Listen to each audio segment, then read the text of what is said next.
lembaga politik seperti DPR tidak boleh lepas tangan, sehingga sejak awal harus pula menjalankan fungsi konstitusionalnya seperti fungsi pengawasan dan menggunakan hak-hak konstitusional yang melekat pada jabatannya seperti hak interpelasi, hak angket, dan hak menyatakan pendapat.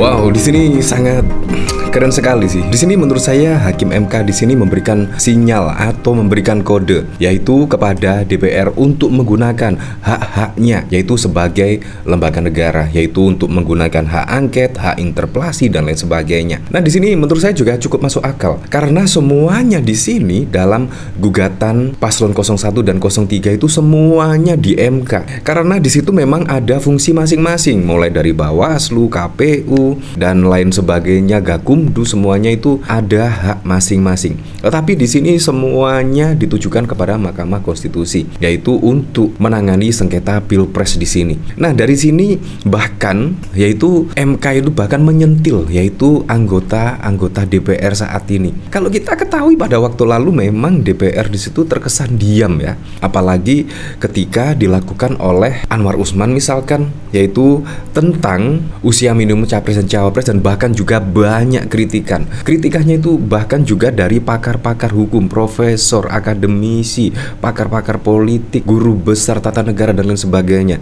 Tetapi juga kalau kita lihat di DPR sangat santai, sangat diam-diam saja. Seharusnya disitulah harus dikembalikan fungsinya, yaitu DPR itu harus bisa, yaitu benar-benar sebagai wakil rakyat. Bayangkan rakyat itu menjerit tentang putusan yang sangat fenomenal sekali dan bahkan juga sangat kontroversial sekali. Seharusnya DPR lah kembali menyala seperti dulu, tidak seperti saat ini. Saat ini diam saja dan bahkan juga tidak ada keributan di DPR. Padahal masyarakat sudah ribut seperti pada waktu lalu ketika putusan MK di situ diputuskan setidaknya yang memberikan karpet merah kepada Gibran. Menurut saya cukup masuk akal sekali, yaitu di sini ketika momen hakim singgung hak angket hingga MK, yaitu jadi keranjang sampah. Iya, semuanya diadukan ke MK. Di sini menurut saya juga cukup masuk akal sekali. Saya sangat menerima ya apapun putusan MK, walaupun semua sudah ditolak oleh Hakim MK, menolak semua gugatan yaitu paslon 01 dan 03,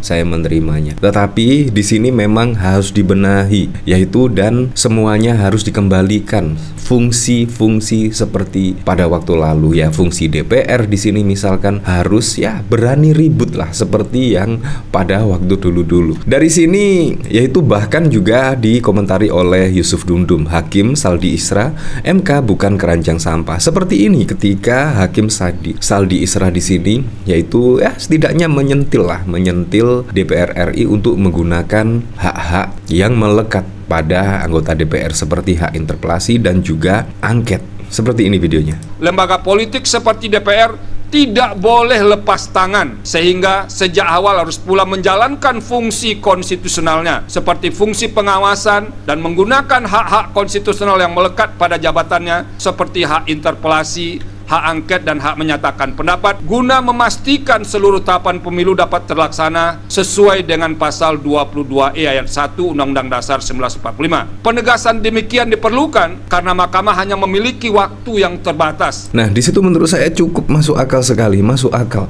Itu penjelasan dari Hakim Konstitusi di sini, yaitu untuk mengembalikan fungsi yaitu DPR. Nah, menurut saya itu yang ya perlu diperhatikan lah untuk periode berikutnya, yaitu DPR harus berfungsi sebagaimana yaitu menyerap aspirasi dari jutaan masyarakat Indonesia, karena memang DPR di situ fungsinya adalah sebagai wakil rakyat. Kalau rakyat menjerit tentang putusan yang sangat kontroversi pada waktu lalu, seharusnya DPR lah yang mendengar yaitu aspirasi dari masyarakat, karena DPR lah di situ dipilih oleh rakyat. Seharusnya juga juga mendengar setiap jeritan masyarakat. Menurut saya seperti itu. Nah, dari sini bahkan juga dari Saldi Isra, yaitu hakim singgung DPR tak boleh lepas. Memang seharusnya tak boleh lepas begitu saja. Masa semuanya diserahkan ke Mahkamah Konstitusi? Padahal juga waktu sidang itu sangat terbatas sekali. Bayangkan, sidang dimulai sekitar 2 April dan tanggal 22 April sudah diputuskannya, yaitu sidang sengketa Pilpres. Di situ hasilnya seperti apa? Menurut saya di sini sangat-sangat minim sekali untuk membuktikan dan lain sebagainya. Nah, disinilah menurut saya yang tepat, yaitu DPR menggunakan hak konstitusionalnya, yaitu entah hak angket, entah hak interpelasi dan lain sebagainya. Nah, kira-kira apakah berjalan?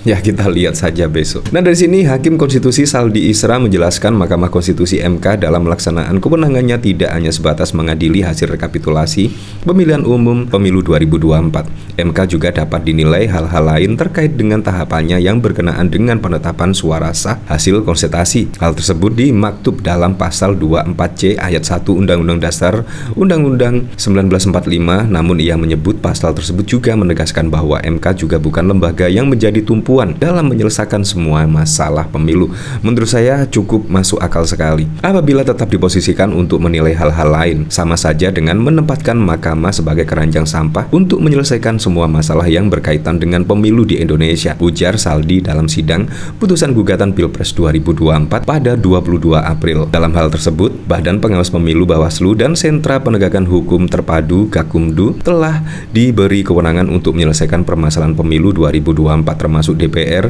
yang memiliki tugas dalam fungsi pengawasan. Nah, pertanyaannya seperti ini. Misalkan besok ada Pilpres lagi, bila ada pelanggaran-pelanggaran, terus ada terbukti pelanggaran, kita mengadukan ke Bawaslu, kita mengadukan ke Gakumdu, tapi prosesnya lama, terus tidak ada proses yang berarti, tidak ada sanksi dan lain sebagainya. Nah, di situ seharusnya juga ada pengaduan yang seperti Mahkamah Konstitusi. Nah, di situ menurut saya, kalau di situ tidak ada penyelesaian yang cukup dan tidak ada sanksi, menurut saya akhirnya pelapor kemungkinan males karena tidak diproses dan bahkan juga sanksinya cuma peringatan saja atau bahkan teguran keras. Menurut saya juga sangat lucu sekali. Makanya di sini memang harus ada benar-benar yaitu lembaga yang independen seperti MK untuk mengawasi yaitu pemilu di sini. Seharusnya DPR di situ menurut saya yang pas sekali untuk menangani setiap permasalahan pemilu di sini.